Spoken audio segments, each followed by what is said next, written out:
Welcome to the Equipping Leaders podcast, Leader Study Series. I'm Natasha, a leader development professional, and I would say that leadership is my passion. I love leading and supporting leaders in their leadership journey. And I'm Corey, a program manager, emerging leader, and overall leadership enthusiast.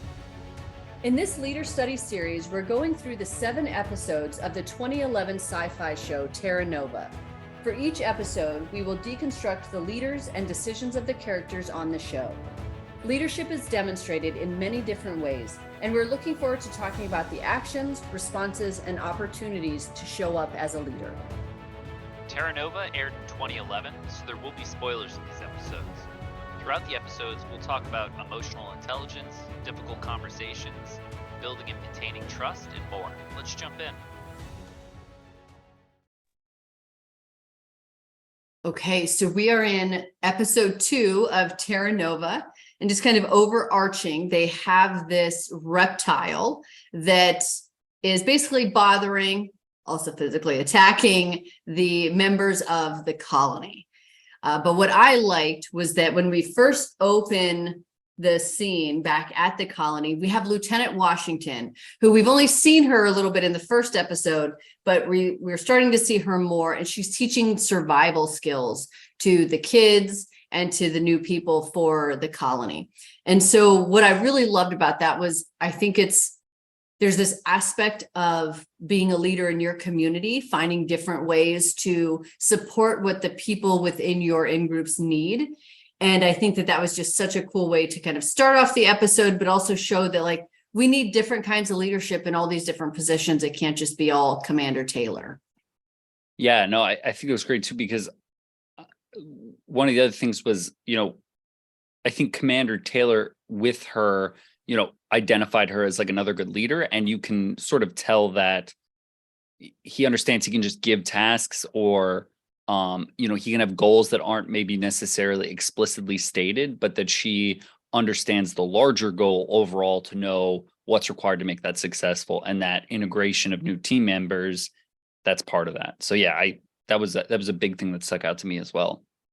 Yes, and she did it with obviously a ton of knowledge, but then she also had some good humor as she's talking about eating the beetle grubs and stuff like that. So she was able to also engage her audience in something that they needed to know.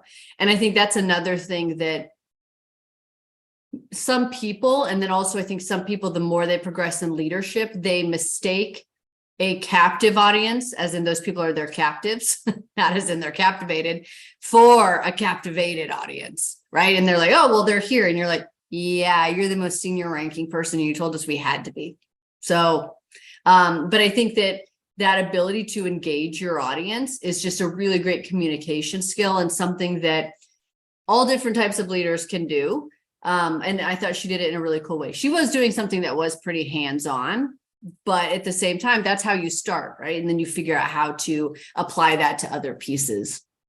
Yeah, but even with that, I think as she was mentoring or training those folks, I also think she did a really great job of kind of really underlining the important aspects of it, but she layered in a little bit of more levity and humor, right? Especially when we're talking about the grubs, right? That they may not taste great, but when you need them, they don't taste that bad. And I think that also, in my experience, sometimes that not lightheartedness, but putting in a more human aspect to something that might be very rigid, it kind of relaxes people a little bit more, maybe lets them absorb that information a little better, because she's teaching, in this instance, more of a survival, what happens if you get separated from the group, which is a scary thought. And so you can make people really anxious and maybe just sort of get lost in their thoughts of I need to really pay attention to this because it could save my life type thing. And then, oh God, what did she just say? And then you're panicking and trying to figure that out. So yeah, I think really great sort of mentorship quality there. Yeah. What else stood out to you from this episode? So, we talked about the, I think the other key thing is flying reptiles, right? These flying reptiles that are sort of start attacking the encampment, right? And what I thought was great was there was a few people in with Commander Taylor, right, when they're trying to assess what the situation is, because people are getting attacked. And you know, there was a lot of different viewpoints in the room, right? Some people are saying, well, wait, we got to figure out what this is and understand what species it is and that kind of thing. Then you had the other end where it's like, you know, we need to secure the area and, you know, annihilate everything. And I think that he sort of took all those in and made a really great call. And he said, listen, we're going to stop everybody. Nobody's going outside. We're sort of locking things down. I want everybody secured in a building. All the other work, right, which we know is important, the farming, the maintenance of the community, that's stopping until we get a better understanding. And he got some pushback from, you know, one gentleman in particular, but you know, he stayed true. He said, this is the call I'm making. This is the decision. He acknowledged that other person's viewpoint, but ultimately said, this is the path I want to walk in. And I thought that was great because he wasn't paralyzed by all these outside opinions. He made a decision after he kind of absorbed all their information. Yes. And I think, again, another great leadership quality is being able to be open-minded about all the information you're taking in, right? We should always be in a position to be persuaded, you know, to have our minds changed, because new information should do that. If you get new information and it goes against something else that could potentially harm your mission or harm what you're doing, you should change your mind, right? You should adjust to this other thing. But once he got all of the different information, then being able to make that decision of being like, nope, this is it. Maybe it won't work, but we haven't tried it yet, right? So we're going to move forward with this, knowing, also having that confidence in his own leadership that we can adjust should we need to. But let's not let anyone in this room leave here confused about what it is that is the way forward, and that's this way. So yeah, I absolutely agree. Yeah, the other thing with that was, you know, we learned in the first sort of episode, that longer one too, we learned about the Sixers and everything, and there's discussions about there potentially being a mole and or someone leaking information to that Sixers organization, and that piece is coming up again, right? Because there's some you know, call it sabotage for lack of a better word. There's some stuff going on around the camp. And what I really think is interesting too is for Commander Taylor, one of the first guys, if not the first guy in, he established this, that community, Terra Nova, you know, it's a group of people, right? It's an organization, it's filled with people, and those people are what matter most. And I think, you know, I've definitely run into leaders where the people don't matter as much as the legacy of the organization does, right? And what I think was great about that is he's got this underlying thing that's a threat to the organization, the legacy that he's built of this sort of utopia, that really doesn't factor in at all in that decision or any of the decisions that are going forward, right? There's a dead stop on that because there's something more pressing that's hurting the people of the organization. So I don't care about making the food. I don't care about the research, which if you looked at that more maybe as a company, you could say that's their production, that's whatever's making them money. He's saying, I don't care about making the money right now. I care about keeping the people, you know, safe, healthy, and happy. So, you know, I thought that was really interesting too, because he never talked about it, right? Unless it was in reference to, could the Sixers or these saboteurs be the ones causing this, right? So that was also something that I thought really stuck out to me as like a really good leadership quality. And with that reference to, again, the Sixers, I think that with that, they were like, oh, who is this? What is this? But as soon as he realized it wasn't them, he made that call. Yeah. Yes, like something happened here, but it wasn't the Sixers. Now, what I loved about that call too was that it was like he had a very easy scapegoat. He had something that he knew that he could have easily rallied everyone against, but instead he was actually more interested in finding out what is the actual answer, like what is the actual problem. Yeah. And I think oftentimes we hear about companies where just all these different things happen, and kind of like you said, it's like, what are they interested in? Those people will carry on the legacy of your organization, but not if they're not there, and not if you don't care about them. So yeah, so that whole like, this would be something easy that I could rally people around, but it wasn't about rallying. It was about, oh no, this is an actual threat to the organization. What is it? Like, what do? We know it's not that. So stop even looking at that. Don't even worry that that's one of those things. So in that, he had this ability to keep people focused on actually resolving the problem. I like that we have a guest star. Yeah, no, sorry. No, she's good.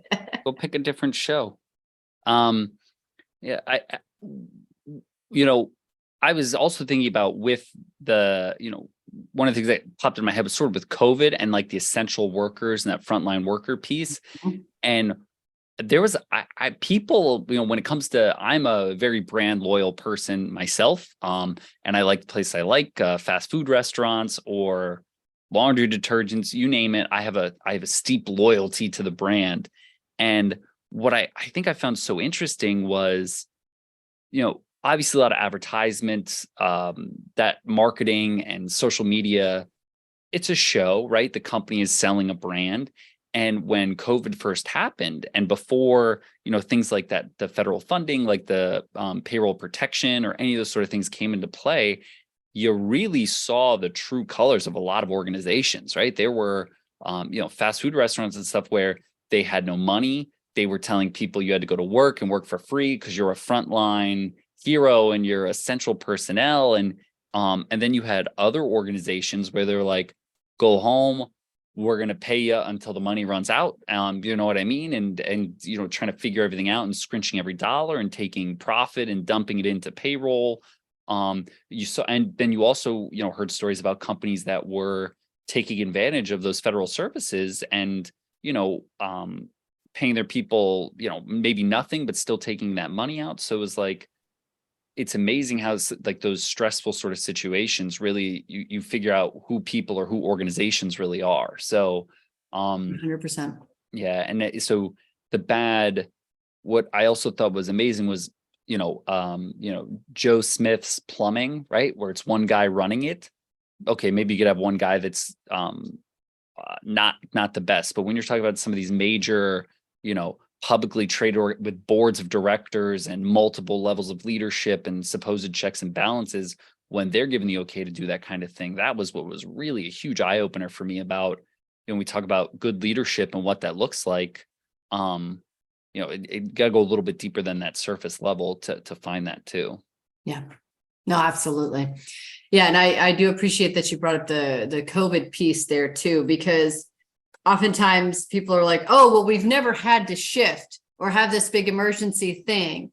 And now, unfortunately, we all have this great example of needing to do this dramatic switch where it was like, we don't know. Like, we don't know. We were told we go home and in 2 weeks, this is going to be resolved, right? You quarantine exactly. for 2 weeks and we're going to be fine. And then months and years later, the whole economy is still working on recovering from that.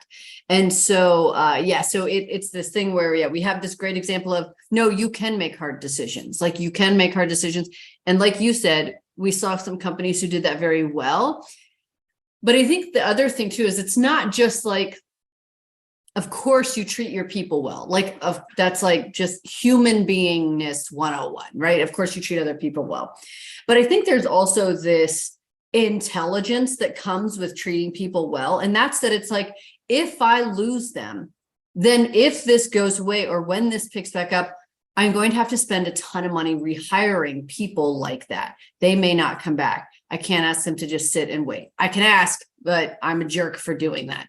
Right. So it's like essentially understanding like what is the actual like impact of asking people to not be paid or to not work or firing people or whatever, like what is the actual impact also on the company, right? So it's like, yes, you need to have this very human centric, like people first type of mentality, but at the same time it's like, to what end, right? It's for the betterment of the business. Those two things, like one's not better than the other. They need to go hand in hand. You want to keep that business running because you want to keep people in jobs, right? You want to keep all these different things working together.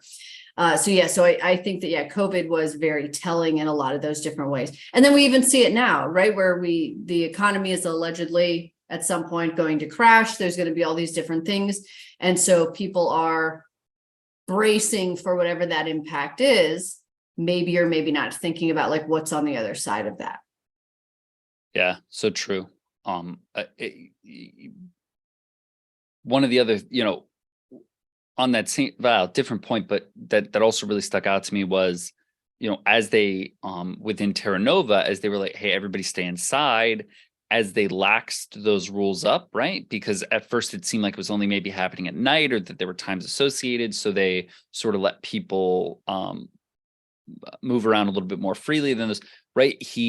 I think Commander Taylor also did a great job of, he adjusted the protocol as the situation adjusted, right? And so I think that was also something from a leadership perspective, was he was not just sitting in his castle, so to speak, and he was on the ground, he was looking at things, he was assessing the situation, he had other people out assessing situations, and he was constantly sort of changing that, leaving everyone there on sort of a heightened alert, but ultimately understood the importance of the normality of the schedule for the people in that community. And I think that that's another thing with leaders. Sometimes that knee-jerk reaction can be a little bit too over the top, and then the hesitation to pull it back, right? Either really surging people on a task and leaving them there almost to the point where the task is done. They leave the people there in case that task surge again, and you're wasting that resource because that person's doing nothing now. So Right. I think he did a really great job of balancing effort and focus on things too, which not always easy to do with a very large organization like he has. Yes. Another thing that I think emerged kind of throughout this entire episode, from the start of them trying to figure out what it was that was the problem, what kind of a flying reptile was this, all the way through to the solution that they came up with, was this necessity for the physical strength and power of the Taylors, the Washingtons, and like Jim Shannon, but also that mental strength and power of like Dr. Elizabeth Shannon and Malcolm. And they really needed both sides to come together to solve the problem, right? They needed that mental strength, and that those researchers and those scientists to figure out what is it exactly that we're fighting, or that we're trying to do here. And is it going to be a solution that is good for the future? Or is this something we're going to have to keep doing over and over again? And what does that mean? And what does that look like? And then you have the Taylor, Washington, Shannon side, where they're like, and we're ready for whatever it is that you come up with. We will deploy that. We will physically go out there and make sure that it happens, right? So I thought that that was just really, I just thought it was so cool that it's like, it's not one or the other. It's like you truly do need this beautiful Venn diagram of all different types of thinkers, all different types of strength, whether it be physical, cognitive, or, just the intelligence that you bring to a situation. All those things were required to solve the problem. Yeah, I love that you said Venn diagram too, because if we break those, you have the thinkers and the doers, right? Or like the brains and the muscle in this particular situation.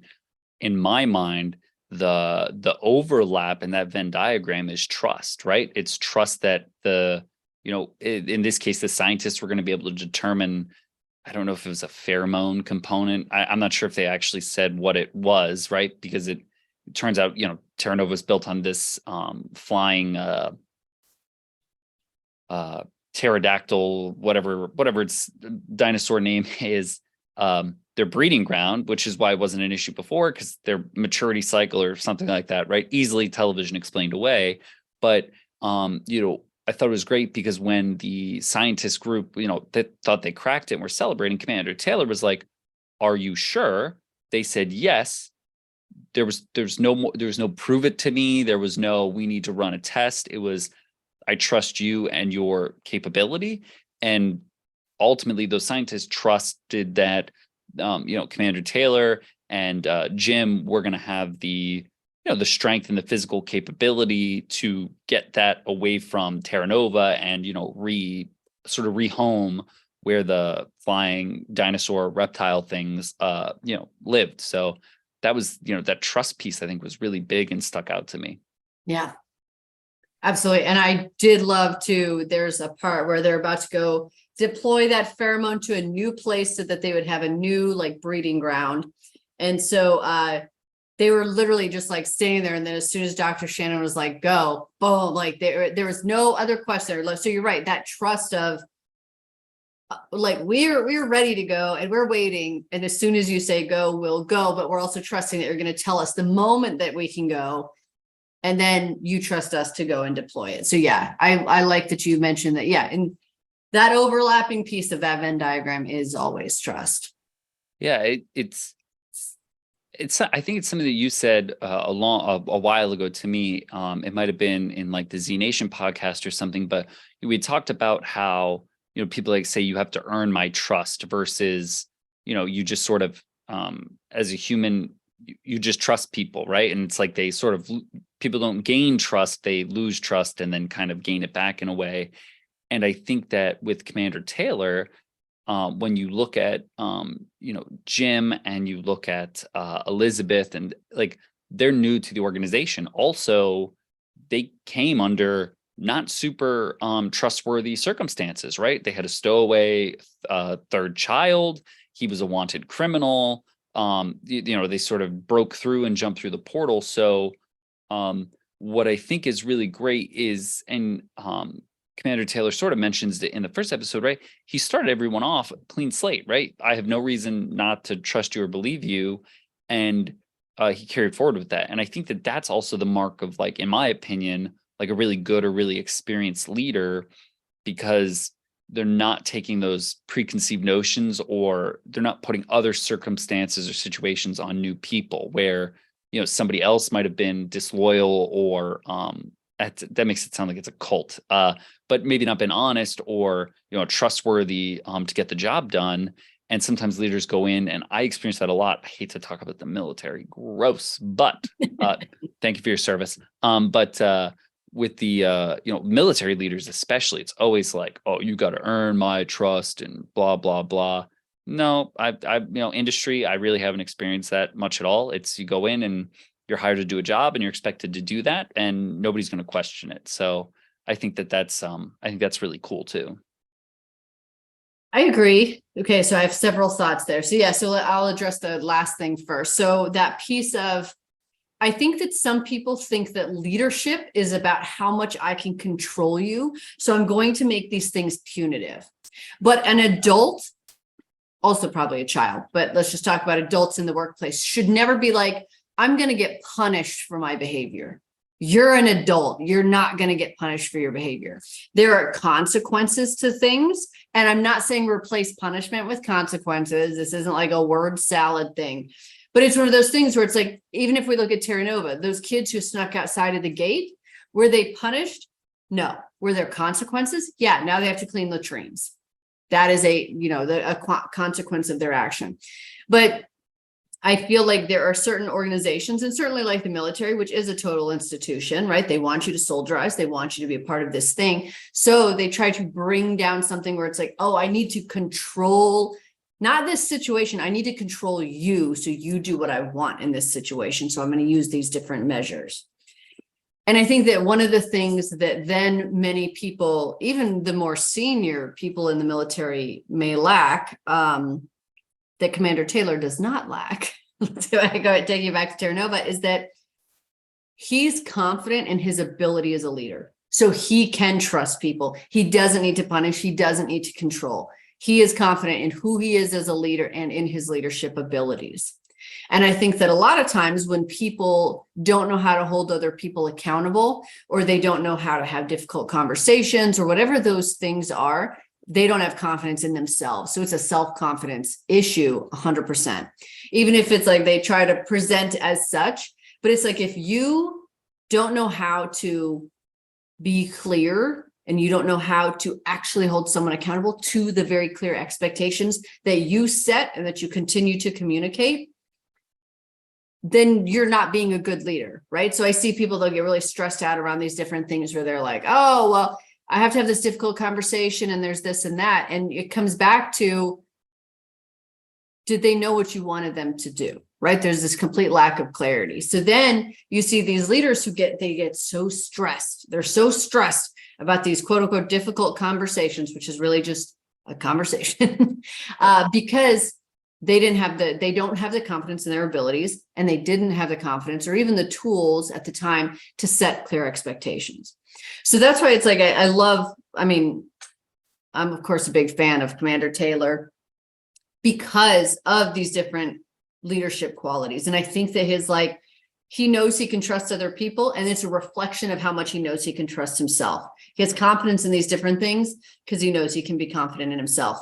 Even if, not when, but even if he's betrayed or something comes up like the Sixers, he knows what the next thing to do is. He's going to do the next right thing. So I think that, yeah, there's a confidence in himself and in his leadership that we see in all the decisions he makes. Even like you were talking about at the beginning, that first decision of, we're going to kind of lock this down until we kind of figure out some things.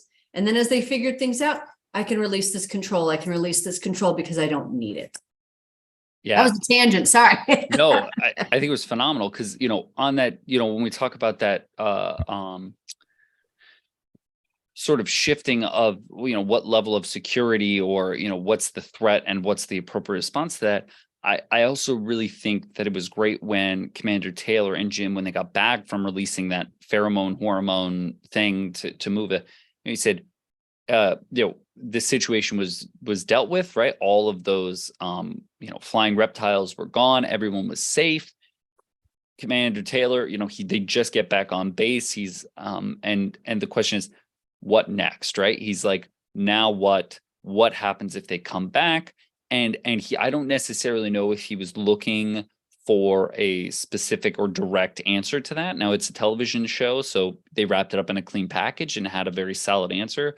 But I think was great about that was it was sort of an implied task to those scientists of, let's not sit back and just assume that this will never happen again. We've done it. Let's document what it was, what that creature was. And there's some joking going around, like it's a new creature, so it has to be named.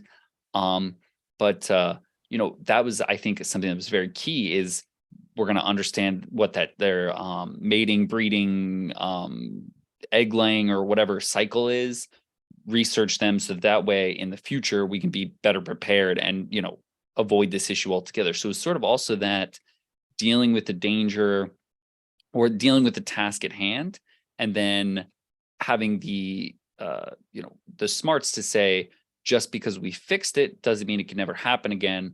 Let's make sure we have a plan in place. So is looking back, that 2020 vision, assessing and moving forward. And I think that's also something that sometimes we fix the problem and we move on to the next one and we sort of forget about everything. And, or we rely specifically on the people. And that's something that I see a lot is like, oh, so-and-so has a lot of institutional knowledge, right? And that is it's great, right? Experience is super important, but what happens if that person gets struck by a meteorite tomorrow, right? Is that institutional knowledge has been documented? Have we looked at that? Have we attempted to pass that down? Even if it's sort of an oral history, something's better than nothing. And a lot of times I've dealt with people who try to keep that information close hold, because then that's their insurance policy. If nobody else knows that I'm the only one, they can't get rid of me. So, which doesn't create a really super friendly working environment either. But I think that was great that Commander Taylor set that standard and that precedent. We're going to write this down. We're going to document it. We're going to know what happened so we can avoid it in the future. I think it's interesting too, that the hoarding of institutional knowledge, because I've definitely heard that before too, where they're like, oh yeah, they've got all this institutional knowledge. Well, if they're not telling anybody, then they're useless.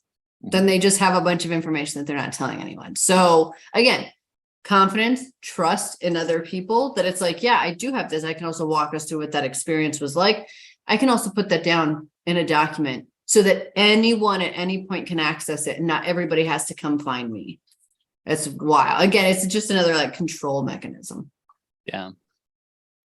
Another thing that I loved in this episode that I would also love to hear your opinion on is that, so obviously sci-fi television show, they're, in the past, they're able to bring all this technology from the future into the past to try to help build a better world. It's not the same world. It's definitely like a parallel one, if you will. However, what I really appreciated about this episode and just kind of this whole general idea is there's a lot of technology there, whether it's the scientists and their ability to just cure things very quickly or, resolve a problem relatively quickly, or, whatever the firepower is that Taylor has, the structures that they have and how they preserve food and all of that. So all of this technology, what I think is interesting about the show is I feel like it really highlights those better parts of technology and the hope it can bring for the future. They're using all these different things to create this better future that's also in the process making their lives great now. I think we hear a lot about, oh, technology is the worst. It's destroying this. It's destroying that. I mean, that's also, I think, kind of small-minded and you're probably not using technology correctly if you feel that way. But I'm interested in your perspective on just kind of the aspect of technology and the hope it potentially brings for the future. I think, one of the places where I see that like in a positive and a negative, especially is when you hear about artificial intelligence and AI and replacing jobs and bringing it in and making the workplace better. And I think it's a balance. And I think that, how do I want to say that? They, like you said, they have so many resources available to them because not only, like you said, are they from the future within the show, they're also from our theoretical future, right? Like they can build wormholes and launch people into the past, right? So we're talking about an extremely advanced technological capability. So weaponry, shields, spaceships, flying cars, all that stuff is not outside of the realm of like possible. And yet, essentially reptile bats are potentially about to wipe this whole like organization out. So I think that there's like that balance of relying on technology, but also not letting it replace the human aspect because those tools don't have a stake in it, right? They're inanimate. So it's I think that's really important. But I also think you can't fear the technology either. So especially with when we talk now in our current world with things like artificial intelligence and these other more advanced technologies coming into place, and people like, there will be no more HR, there will be no more legal within a company in 5 years because all of that stuff is going to be done by, robots or this AI thing, which is the same threat we've been hearing since the 50s of robots are going to replace everyone. And now, we have a lot of robots and they work in concert. And there's also been a lot of, I think, cases where the human brain, the human dexterity, it can't be replicated by those robots or by those machines. So I think that it's one of those where organizations, I think, are trying to use it to make money or save money. Those are the ones that aren't going to have any success integrating it. And I think the organizations that attempt to use it as a tool are going to be, or people, right, that are going to try to use it as a tool. I think that's where you're going to see things that are going to be far more, those companies are going to shoot through the sky, I think. It's a weird turn of phrase. I'll gloss over it. Pivoting. No, just kidding. I agree. I think that, technology when used as a tool can make a lot of things really great. There a lot of many, okay.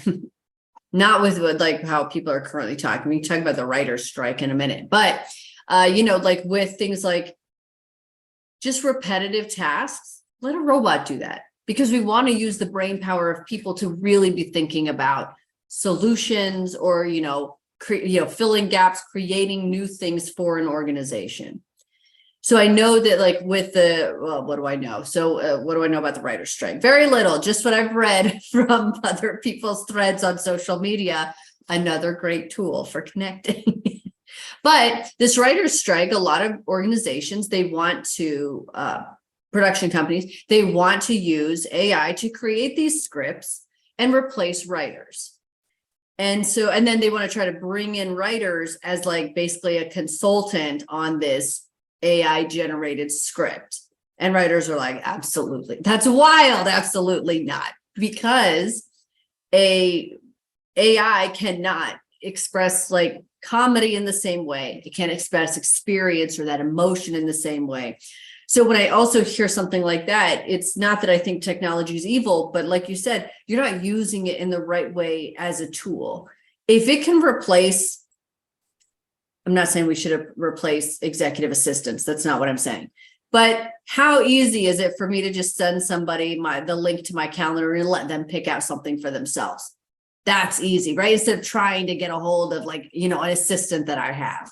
So stuff like that, where it's like, if there doesn't have to be human interaction in it, there shouldn't be. But also humans should be the ones creating and being, innovative and thoughtful.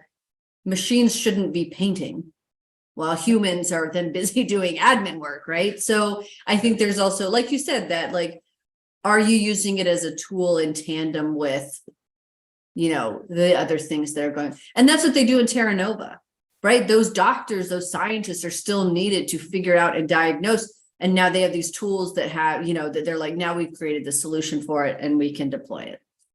No, I both like agree with you and I don't disagree with you, but one of the things that like sort of bothers me about the writer's strike, and I think your example of like an executive decision is a great one.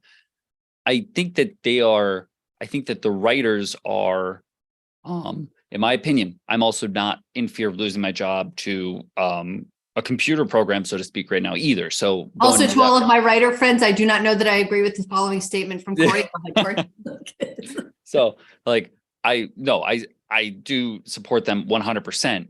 But what I don't think that they're thinking about is if we look at an executive assistant, for example,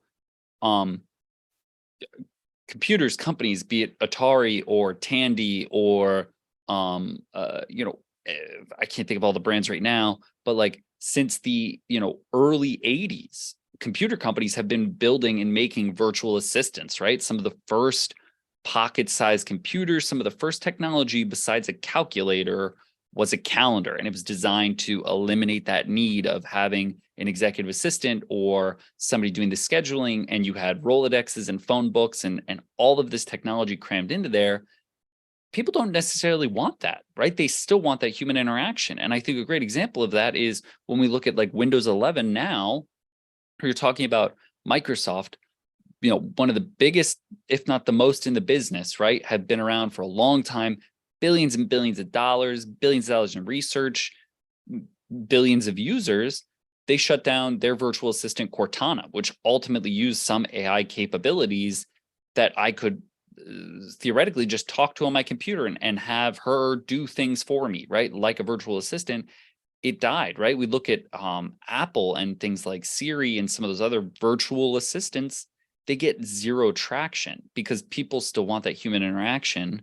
And I think that and those companies dumped a lot of money into it, got nothing in return, and are slowly limiting the scope of or canceling those programs altogether.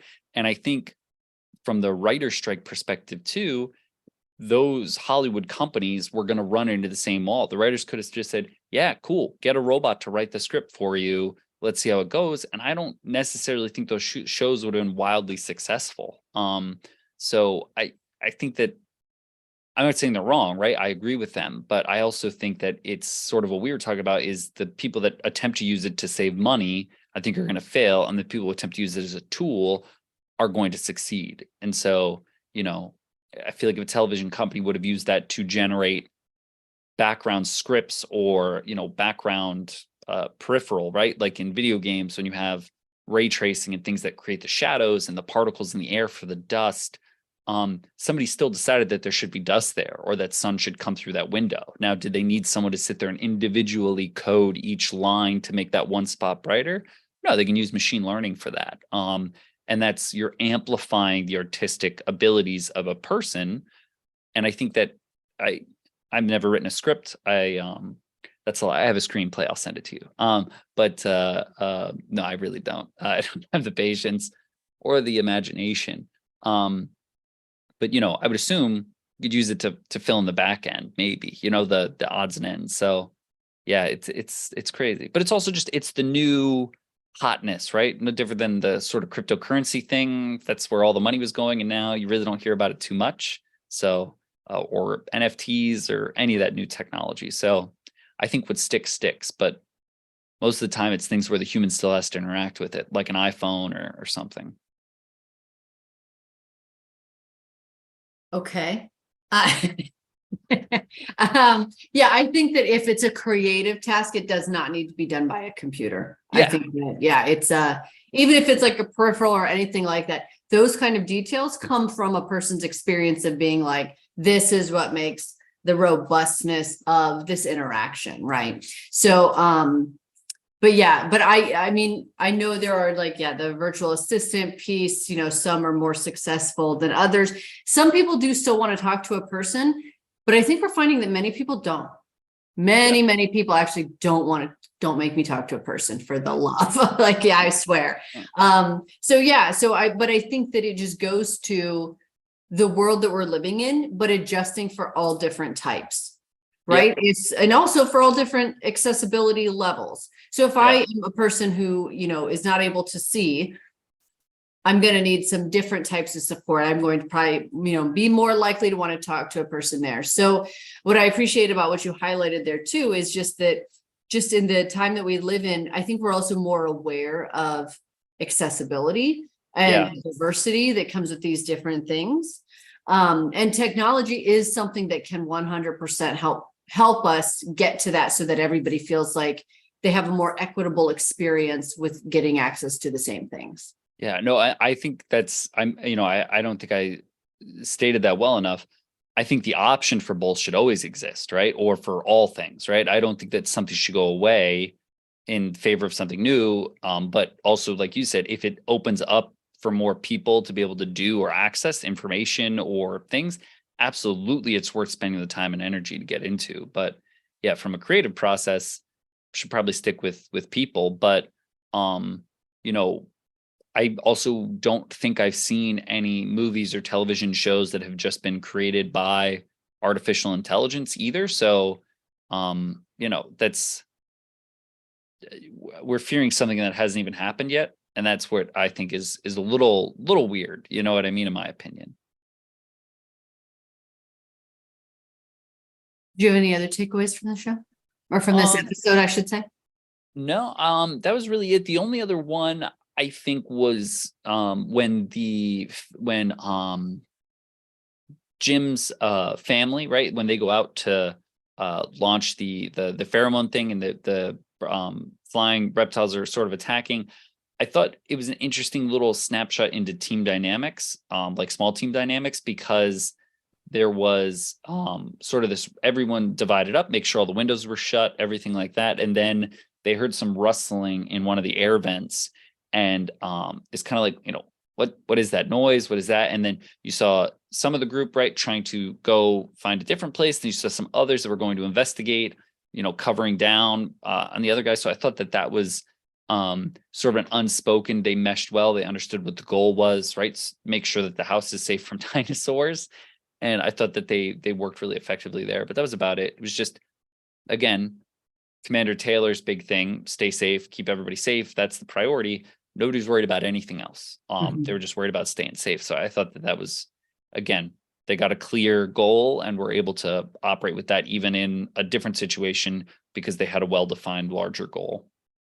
And in that situation too, we got to see Sky, who was, again, she's so smart in how she brings people together, the way she prompts them to do different things, even in a state of absolute chaos and panic. Like, she's all over it. So yeah, I love kind of seeing how her character plays out in all these different types of situations. So I'm excited to see how it continues to evolve over the next few episodes. Nope, same.